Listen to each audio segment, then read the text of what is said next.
Lights. Camera. Action.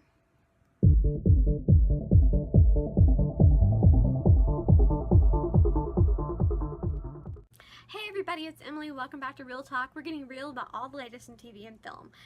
This video is going to be another film review for you all, and I'm super excited because today we are talking the Power Rangers. That's right, I'm so excited about this. I even busted out my Pink Ranger Power Coin bracelet. You know, I have to admit, this film at first had me a little nervous. You know, the Power Rangers, especially the Mighty Morphin Power Rangers, the original series, you know, was such a huge part of my childhood, and obviously still means so much to me even today. So even though I was super excited to hear they were making another movie with those characters, it left me a little nervous because it's like, can you not potentially ruin my childhood with this? It was a little frightening, to say the least, and I procrastinated seeing it so much that I didn't even get a chance to see it in theaters, and I had to wait till it came out on Redbox to rent it. And I'm so glad I finally took a chance and watched it, because I'm happy to report there's so many things to say about this film that are so positive, and you know, I'm just gonna get right into this. For starters, anybody expecting this to be the same kind of 90s kids show Power Rangers, you know, the clean-cut American teenagers who turn into superheroes, you're not going to get that here. This is so far away from a 90s kid show feel. This is a much older, not really darker, but edgier sort of Power Rangers. Much more nitty-gritty than we've seen before with Power Rangers. And, you know, it's really cool because even though these are the same characters we know and love from Mighty Morphin Power Rangers, you know, obviously not played by the same actors, but the same characters, you know, they tell their story differently. You know, we really get to see their background, and especially we get to learn more about Zordon's history with Rita Repulsa, which I really loved. I didn't have a problem with that at all. You know, I feel like this needed to be different. It needed to tell their story in a different way, and they did that really well. It was really cool to see and get to know these characters a little more, and I really liked it. Not that we don't get the proper Power Rangers nostalgia. I mean, it's expected, right? It's one of the most iconic superhero things ever, and you know, I know even for me, before I sat down to this, I was like, okay, if nobody says it's Morphin time in this whole movie, I'm gonna be mad. Thankfully that and a lot of other really cool nostalgic moments happened, but the cool thing was they didn't oversaturate this film with the nostalgia. They gave it enough of that, but also gave it a really fresh feel. You know, it really seemed to me like this film, in the greater scheme of the Power Rangers franchise, will stand on its own and hold up really well against everything else. And I really gotta give a shout out to the cast while talking about this, because I know they must have had a lot. It must have been a really weird job coming into this iconic franchise with these characters that we all know and love, and having to sort of make it their own. You know, the cast did their job. They all gave these characters new feel and just dimension, and just, I mean, and come on, Bryan Cranston as Zordon, I mean, I need more of that in my life. He was just everything in that role. I can't imagine anybody else taking this on like he did. The whole cast, like I said, just kudos. I love them. Okay. Now the really juicy stuff. I do have one slight gripe with this film.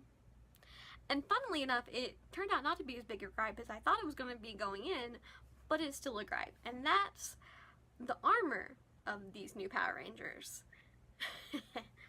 This might seem silly, but it bugs me. You know, when I first was seeing all of the new, like, Power Ranger action figures coming out, and I was looking at these new Rangers, I'm like, no.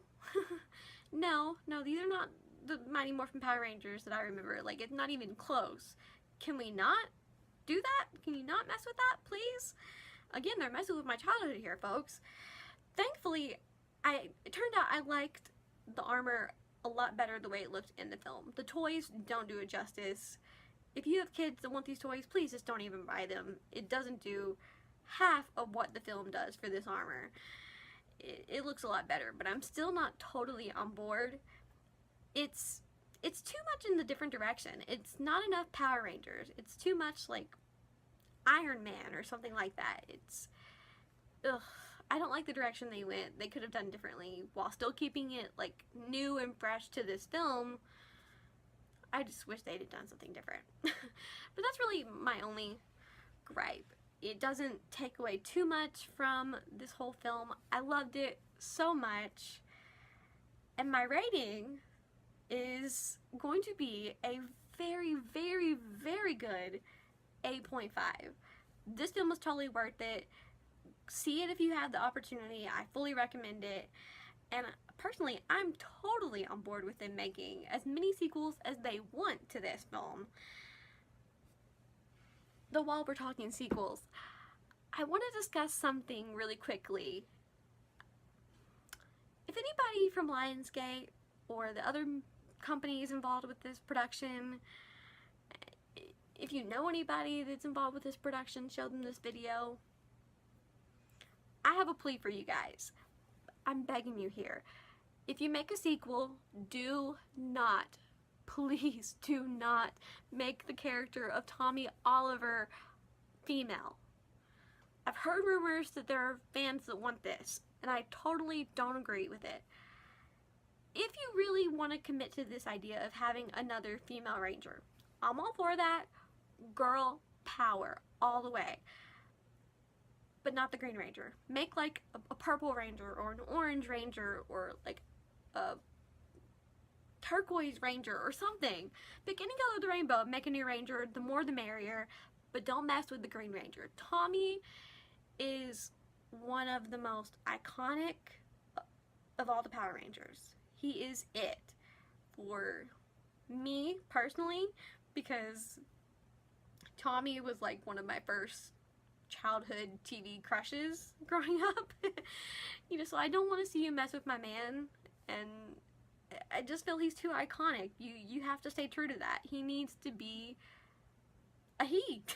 I mean, I'm not trying to be sexist with that and be like, oh, I just want to see a hot guy, but it's how I feel, and I think there are other ways you can put a little more girl power into these films and make everybody happy. But I will not be happy if they do that to the character of Tommy. So please don't. And while I'm on the subject of Tommy and my girl, the Pink Ranger, Kimberly, shout out to Jason David Frank and Amy Jo Johnson, the original Tommy and Kimberly, for their little cameo at the end of this. Always wonderful to see them, so thanks to them for doing that. And that is the end of this video. You can tell I'm really passionate about Power Rangers, I hope. Hopefully you enjoyed this video. Don't forget to let me know in the comments what you're thinking about this, and yeah, like and share this video with anybody who you think might find it interesting. Don't forget to subscribe if you haven't already, because every subscriber is welcome, loved, and appreciated, and I'll see you guys in my next video. Bye for now.